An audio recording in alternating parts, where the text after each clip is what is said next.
بسم اللہ الرحمن الرحیم نحمد و نصلی علی رسول الکریم اما بعد فاعوذ باللہ من الشیطان الرجیم بسم اللہ الرحمن الرحیم قل هو اللہ احد اللہ الصمد لم یلد ولم یولد ولم یکن لہ کفوا احد۔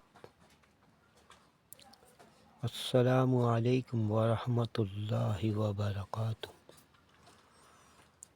دعا سے متعلق حدیث ہے۔ حدیث مبارک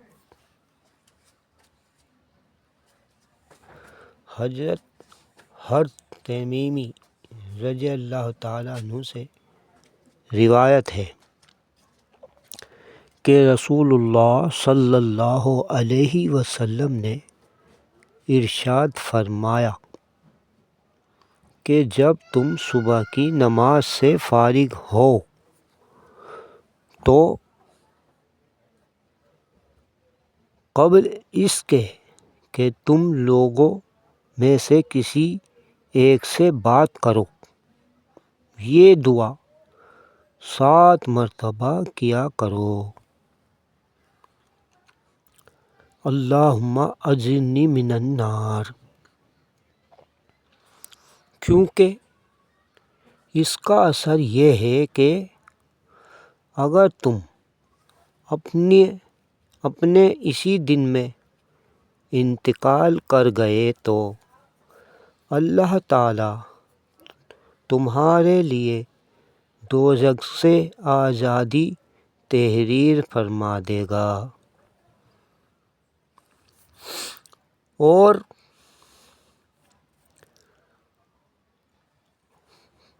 اور جب تم مغرب کی نماز سے فارغ ہو تو قبل اس کے کہ تم لوگوں میں سے کسی ایک سے بات کرو، یہ دعا 7 مرتبہ کیا کرو۔ اللہم اجرنی من النار، کیونکہ اس کا اثر یہ ہے کہ اگر تم اپنی اس رات میں انتقال کر گئے تو اللہ تعالیٰ تمہارے لیے دوزخ سے آزادی تحریر فرما دے گا۔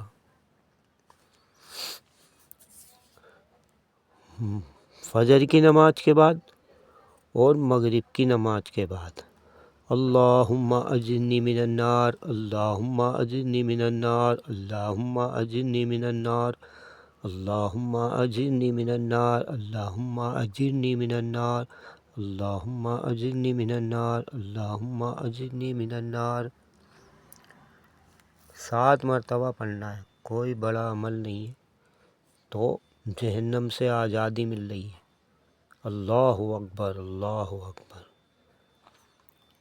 انشاءاللہ تعالی عمل کریں گے اور دوسروں تک اس کو پہنچائیں گے۔ اپنی دعاؤں میں ہمیں بھی یاد رکھیں اور پوری امت کے لیے دعائیں خیر کریں۔ انشاءاللہ تعالی اللہ تبارک و تعالی دنیا و آخرت کی تمام ضرورتوں کو آپ کی، میری اور پوری امت مسلمہ کی پوری فرمائے گا، اور ابھی تک تمام ضرورتیں اللہ تعالیٰ نے ہی ہماری پوری فرمائی ہیں، بے شک بے شک بے شک۔ آمین والحمد للہ رب العالمین۔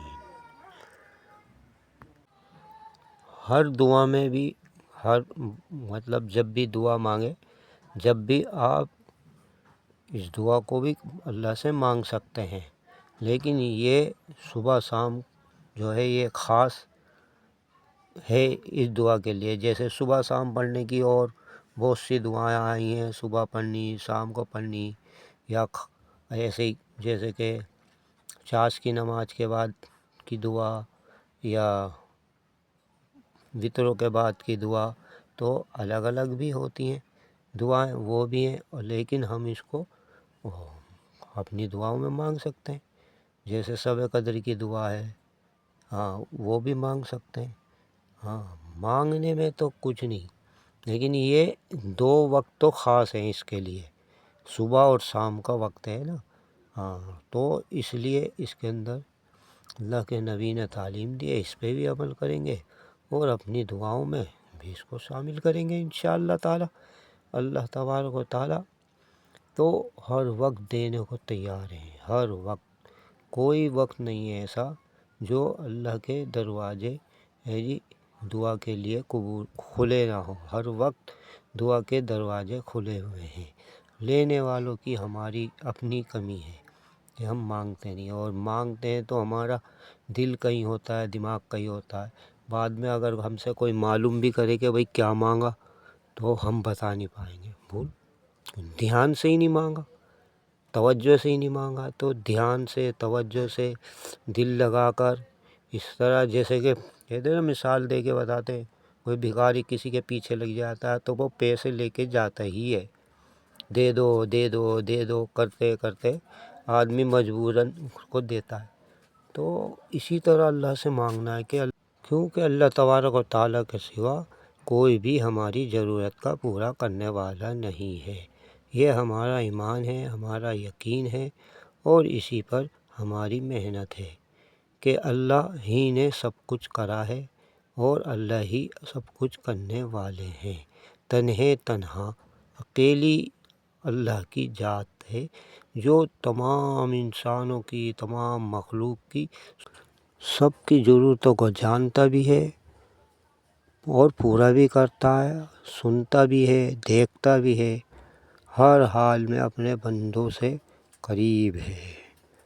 ہم مانگنے والے بن جائے، اللہ تبارک و تعالی ہمیں اپنے سے مانگنے والا بنا دے جو حقیقت مانگنے کی ہے۔ اس طریقے سے مجھے بھی، آپ کو بھی، پورے امت کو اللہ سے مانگنے والا بنا دے اللہ تبارک و تعالی اپنے رحم و کرم فضل سے، اور حضور پاک صلی اللہ علیہ وسلم کی برکت سے ہماری دعاؤں کو قبول فرمائے، آمین۔